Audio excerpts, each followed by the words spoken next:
Alhamdulillah. Alhamdulillahirabbil alamin wassalatu wassalamu ala asyrafil anbiya wal mursalin wa ala alihi wa ashabihi wa man tabi'ahum bi ihsanin ila yaumiddin, amma ba'd. Keluargaku yang dirahmati Allah Subhanahu wa taala, kita bacakan lagi kitab Al-Qaul Al-Mufid, perkataan yang bermanfaat. Ini pada pembahasan tauhid yang kita sudah rekamkan juga beberapa hari yang lalu. Ini lanjutannya. Kita bacakan ya, karena ini juga yang akan nanti insya Allah kita bacakan sebentar subuh. Jadi kita bacakan dulu pada rekaman di keluarga kita ini. Sampai kita pada halaman ke-13. Kalau di buku ini, ya kalau di PDF itu tidak tahu halaman berapa, tapi insya Allah di sini halaman 13. Bismillahirrahmanirrahim. Babu haqqillahi 'alal ibadah. Bab tentang hak-hak Allah ke atas hambanya, wa haqqul ibad 'ala Allah, dan hak-hak hamba atas Allah. Wa qaulullahi ta'ala, Syekh Al-Utsaimin berkata bahwa Allah Subhanahu wa taala berfirman, "Wa ma khalaqatul jinna wal insa illa liya'budun." Surat Az-Zariyat ayat 56. Allah Subhanahu wa taala tidaklah menciptakan jin dan manusia kecuali beribadah kepada Allah Subhanahu wa taala. Dan juga Allah Subhanahu wa taala berfirman dalam surat An-Nahl ayat 36, "Wa laqad ba'atsna fi kulli ummatin rusula an i'budullaha wajtanibut taghut." Dan kami telah mengutus kepada setiap umat para rasul, para utusan, yang mana mereka ini menyeru kepada umatnya untuk menyembah Allah Subhanahu wa taala wajtanibut taghut, dan menjauhi at-taghut, sesembahan-sesembahan lain selain Allah. Kemudian Allah Subhanahu wa taala juga berfirman, "Wa qadara rabbuka alla ta'budu illa iyyahu wa bil walidaini ihsana." Surat Al-Isra ayat 23. Dan Allah Subhanahu wa taala memerintahkan kepada kita agar kita menyembah kepada Allah Subhanahu wa taala dan berbuat baik kepada kedua orang tua. Dan juga surat An-Nisa ayat 36, "Wa'budullaha, sembahlah Allah, wa la tusyriku bihi syai'a." Dan janganlah memperserikatkan Allah, berbuat syirik kepada Allah dengan sesuatu pun. Dan juga surat Al-An'am ayat 151, "Qul ta'alu atlu ma harrama rabbukum 'alaikum." Katakanlah bahwa akan aku katakan kepada kalian tentang apa yang Allah haramkan kepada kalian, yaitu alla tusyriku bihi syai'a. Janganlah kalian berbuat syirik kepada Allah Subhanahu wa taala dengan sesuatu apapun. Surat Al-An'am ayat 151. Kemudian asyarhu, penjelasannya dari Syekh Al-Utsaimin bahwa wa qad dzakara al-muallif rahimahullahu fi hadza tarjamah iddat ayat, bahwa telah menyebutkan Syekh Al-Utsaimin rahimahullahu taala pada penjelasan ini beberapa ayat, yaitu yang pertama adalah wa ma khalaqatul jinna wal insa illa liya'budun. Allah Subhanahu wa taala berfirman, "Tidaklah aku menciptakan manusia kecuali hanya beribadah kepada aku, kata Allah. Qauluhu, Syekh Al-Utsaimin menjelaskan bahwa perkataan Allah illa liya'budun, kecuali beribadah kepadaku saja, kata Allah, ini adalah istithna'un mufarlighun min a'ammil ahwal. Ini adalah bentuk pengecualian dari keadaan-keadaan yang umum, yaitu bahwa Allah Subhanahu wa taala ma khalaqat al-jinna wal insa li ayyi syai'in illa lil ibadah, bahwa Allah Subhanahu wa taala itu tidak menciptakan jin dan manusia untuk apapun selain untuk ibadah kepada Allah Subhanahu wa taala. Ya, maksudnya beribadah sini dalam arti luas, bukan hanya sembahyang, bukan. Karena bekerja juga ibadah, makan juga ibadah, minum juga ibadah, tidur juga ibadah, bersosial dengan masyarakat juga ibadah, buang air besar, buang air kecil, semua ini ibadah. Jadi maksudnya ibadah dalam arti luas. Kemudian walam fi qawlihi illa liya'budun li ta'lil wa laysa ta'lilu al-mulazimu lil ma'lul id law kana kadzalika la lazima an yakuna al-khalqu kulluhum ibadatan lillahi yata'abbaduna lahu wa laysa al-amru kadzalika fa hadhihi al-illatu ghaiyatun wa laysa amilah atau wa laysatil mujibah atau mujabah, sama saja. Maksudnya bahwa Allah Subhanahu wa taala menciptakan manusia itu untuk beribadah kepada Allah Subhanahu wa taala, bukan karena beribadah kepada Allah Subhanahu wa taala. Kalau misalnya manusia dan jin diciptakan karena menyembah Allah, maka tentunya tidak ada yang menyekutukan Allah. Tapi kan kenyataannya tidak begitu.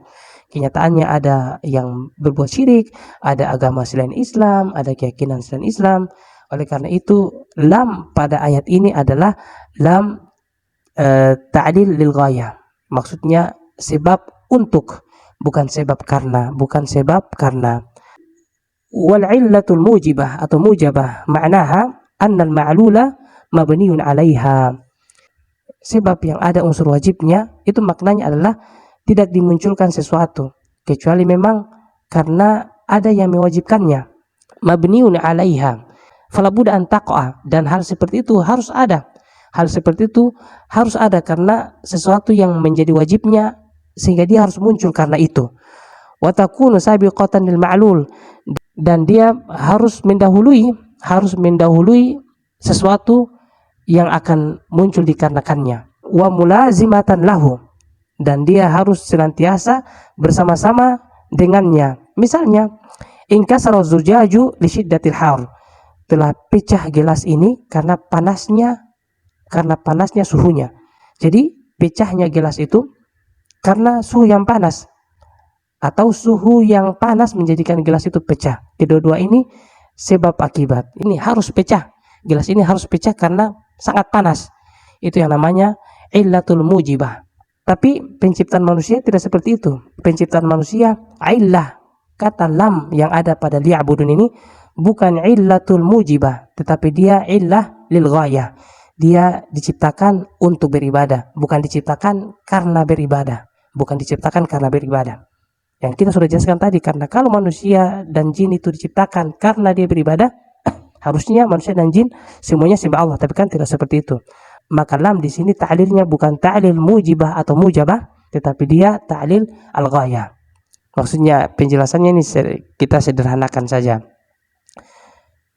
Kemudian qauluhu, kata Allah Subhanahu wa taala, khalaqatu ay aujadtu, artinya bahwa aku telah mengadakan, aku telah menjadikan ada ini jin dan manusia masbukun bitakdir, karena memang sudah menjadi takdir daripada penciptaannya. Jadi Allah Subhanahu wa taala sebelum menciptakan jin manusia sudah ada takdirnya, sudah dilombai oleh takdir bahwa manusia dan jin ini nanti ditakdirkan akan diciptakan, sudah didahului takdir. Wa aslul khalqi at-takdiru, dan dari segi bahasa asal daripada al-khalqu adalah at-takdir. Asal dari khalqu adalah at-takdir. Qala syair, sebagaimana para syair mengatakan bahwa wala anta tafri ma khalaqata, sungguh engkau memotong apa yang engkau buat. Wa ba'dun nasi yakhluqu tsumma la yaftari, dan sebagian manusia membuat tetapi tidak memotong apa yang ia buat. Maksud dari kata khalaqa di sini adalah takdir, yaitu apa yang engkau buat, apa yang engkau tentukan dan lain sebagainya. Kemudian Syekh Al-Utsaimin juga mengatakan bahwa kata Allah Subhanahu wa taala jin pada ayat wa ma khalaqatul jinna hum alamun ghaibiyyun khafiyyun anna, mereka ini adalah sesuatu yang gaib, yang disamarkan atau disembunyikan dari kita manusia. Walihadza ja'at al-maddatu min jim wa nun, oleh karena itu penamaan mereka ini ada huruf jim dan nunnya. Apa-apa saja yang ada huruf jim dan nunnya seperti ini itu menunjukkan bahwa barang itu tersembunyi atau disembunyikan. Misalnya dalam Al-Quran ada kata jannah, surga, ya ini semua tersembunyi dari manusia. Kemudian jinnah, ya jin juga tersembunyi. Ada juga janin apa yang tersembunyi dalam rahim. Ada juga junnah itu maksudnya perisai ya. Bisa berarti penghalang, ya perisai penghalang, dia menghalangi atau dia menjadikan sesuatu menjadi tersembunyi atau sesuatu menjadi terhalangi, dia menghalangi, menjadi tameng, menjadi perisai. Kemudian qauluhu al-insa, ya, yang artinya manusia pada ayat wa ma khalaqatul jinna wal insa, itu samu bidzalika, dinamakan insa, ya manusia dinamakan insa li'annahum la ya'ishuna duna atau biduni inasin, karena mereka itu tidak hidup kecuali dengan saling berinteraksi, inas. Fahum ya'nasu ba'duhum bi ba'd atau ba'duhum ba'd, mereka saling berinteraksi satu sama lain. Manusia hidup dengan cara itu. Mereka tidak hidup kecuali dengan cara itu. Wa yataharraku ba'dhum ila ba'd, dan mereka saling mengunjungi, saling mendatangi satu sama lain. Kemudian qauluhu illa liya'budun, perkataan Allah Subhanahu wa taala illa liya'budun, kecuali hanya beribadah kepadaku. Fassiru illa liwahidun, diterjemahkan, diartikan dengan kata illa liwahidun, yaitu tidak mereka diciptakan kecuali hanya untuk mentauhidkan Allah Subhanahu wa taala. Wa hadza haqq, dan ini adalah tafsiran yang benar. Wa fussira bi ma'na, dan juga ditafsirkan dengan makna yatadzallalun, yaitu mereka merendahkan diri kepada Allah Subhanahu wa taala, bi ta'ati fi'lan lil ma'mur, yaitu dengan cara menjalankan perintah Allah Subhanahu wa taala, wa tarkan lil mahdzur, dan meninggalkan apa yang Allah Subhanahu wa taala larang. Wa min ta'atihi an yuwahhida subhanahu wa ta'ala, dan juga merupakan ketaatannya mereka adalah mereka harus mentauhidkan Allah Subhanahu wa taala. Fa hadhihi hiyal hikmah, dan ini adalah hikmahnya diciptakan manusia dan jin. Ini adalah hikmahnya diciptakan manusia dan jin. Ya, sampai di sini dulu yang kita bacakan. Mudah-mudahan ada faedahnya. Nanti kita akan lanjut insyaallah. Subhanakallahumma bihamdika asyhadu an la ilaha illa anta astaghfiruka wa atubu ilaik. Assalamualaikum warahmatullahi wabarakatuh.